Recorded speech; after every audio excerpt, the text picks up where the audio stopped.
dan sekarang kita punya bahasan tentang penistaan agama.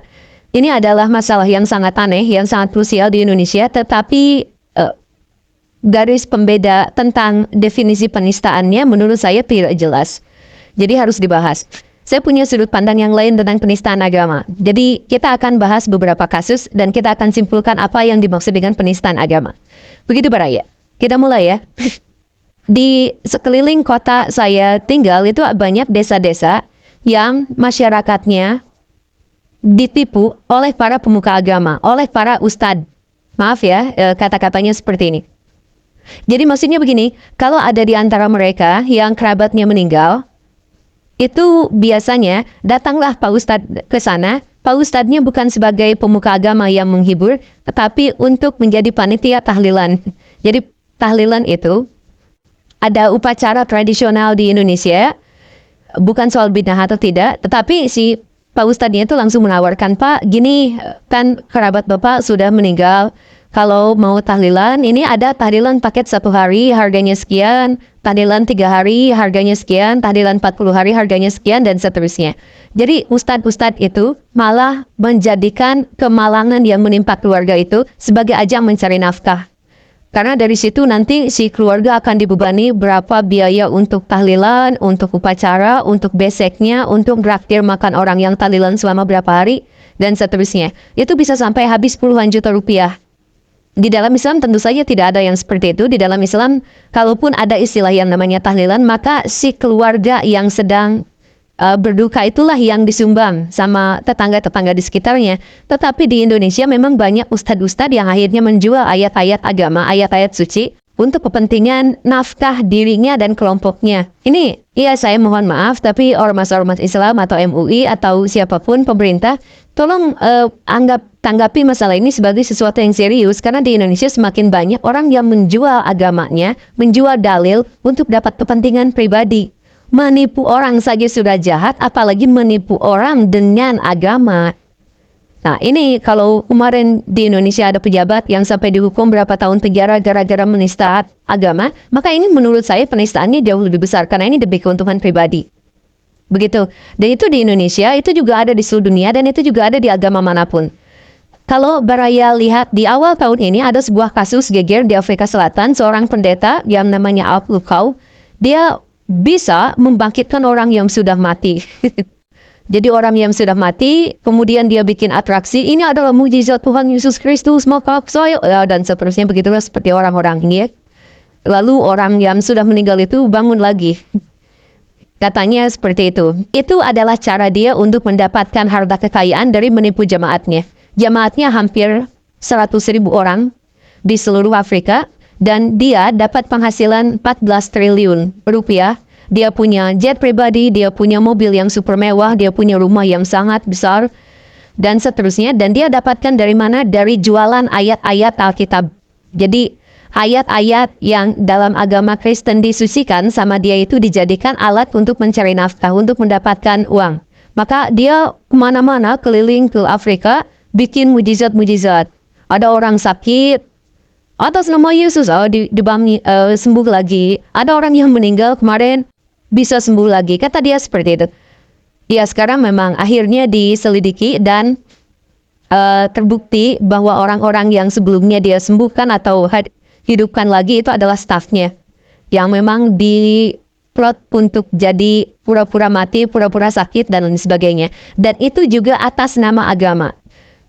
Di Amerika Serikat, di Eropa, cara-cara orang Kristen seperti inilah yang membuat populasi Kristen menurun drastis di sana, karena banyak penipuan katanya. Nah, tetapi di negara-negara berkembang, bahkan juga di Indonesia banyak kejadian, orang-orang Kristen itu membawa nama agama untuk menipu jemaatnya. Kita tidak sedang menistakan agama, tapi kita sekarang sedang menistakan para penista agama. Jadi mohon disikapi dengan bijaksana. Kasus seperti itu kan banyak. Iya kan?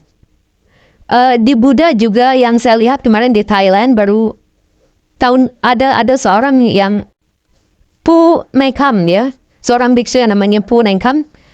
Itu ngaku biksu, ngaku seorang reinkarnasi dari tokoh Buddha suci sebelumnya, bla bla bla bla. Dia juga punya banyak kesaktian katanya, bla bla bla. Dan dengan itu dia menipu banyak orang. Dia hidup dari situ.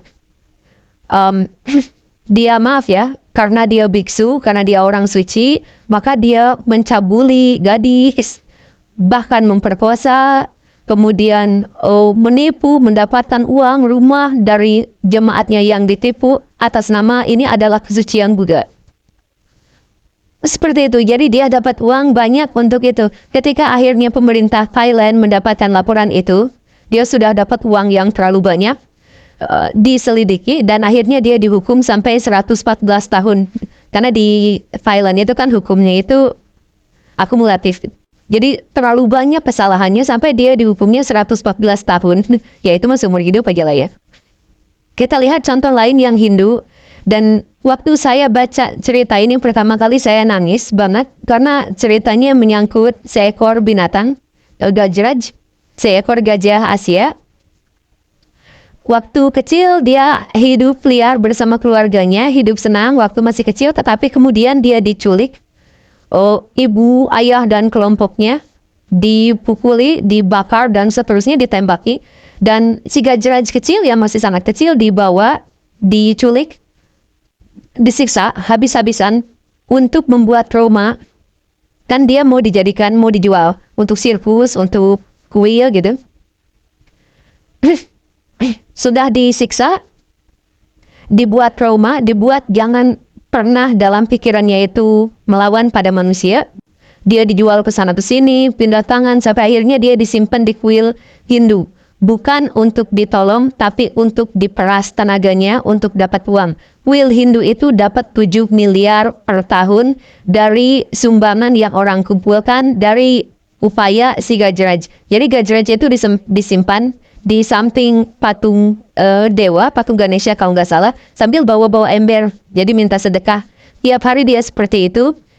Dia dirantai sampai umurnya 70 tahun. Sekarang umurnya 70 tahun dan dia dirantai selama 58 tahun. Tetap di tempatnya, selama 58 tahun tepat di tempatnya. Bahkan dia tidak bisa berjalan lebih dari 3 langkah. Di situ aja terus. Matanya sampai dibuat hampir buta. Kemudian banyak sakit dalam tubuhnya, kakinya juga banyak yang, pokoknya mah dia sakit parah dan dehidrasi. Bayangkan selama dia gajah kecil yang atraktif, tetapi selama 58 tahun dia dikerangkeng seperti itu, hanya untuk mendapatkan sumbangan untuk kuil Hindu itu. Dan Gajraj bukan satu-satunya gajah di situ, tapi ada begitu banyak gajah di India yang diculik sejak kecil, kemudian atas nama agama diperlakukan sangat buruk untuk mendapatkan uang, untuk menghidupi para pemiliknya dan kuil-kuil di sana. Jadi dia suruh minta-minta dengan belalainya yang seperti itu. Gajraj akhirnya diselamatkan, tetapi pihak kuilnya bahkan sampai melawan bahwa banyak sekali orang-orang yang jual agama untuk mendapatkan kekayaan. Begitu. Jadi semoga ini jadi peringatan buat kita semua bahwa memang penista itu banyak. Kalau saya sebagai Muslim, dan di sini saya berbicara kepada para Muslim, yang non-Muslim tanggapi saja nggak apa-apa. Di dalam Islam yang dimaksud dengan penista atau pendusta agama itu adalah orang yang menelantarkan fakir miskin. Di surat Al-Maun itu ayat 1-3 itu, kan Nabi Muhammad ditanya sama Tuhan, kamu tahu nggak apa yang mendustakan agama? Siapakah para pendusta agama? Mereka itu adalah orang-orang yang menghardikan anak yatim dan tidak memberi bantuan kepada orang-orang fakir miskin. Jadi orang-orang penista agama itu bukan orang yang menyatakan agama lu gini, ya itu diantaranya. Tetapi yang paling penting adalah para penista agama itu adalah orang yang hidup bergelimang harta, hartanya cukup, dia punya Rubicon, mungkin dia punya rumah mewah, dan seterusnya, dia punya jemaat yang sangat banyak, tetapi dia membiarkan kemiskinan yang ada di sekitarnya tetap seperti itu. Itu adalah para penista agama, para pendusta agama, versi Al-Quran. Baik, baraya itu saja, semoga bisa jadi peringatan dan pelajaran, semoga bisa jadi introspeksi. Kalau mau komen, silakan komen, tapi yang santun ya. Ini channel Perdamaian. Terima kasih, silakan tonton episode saya yang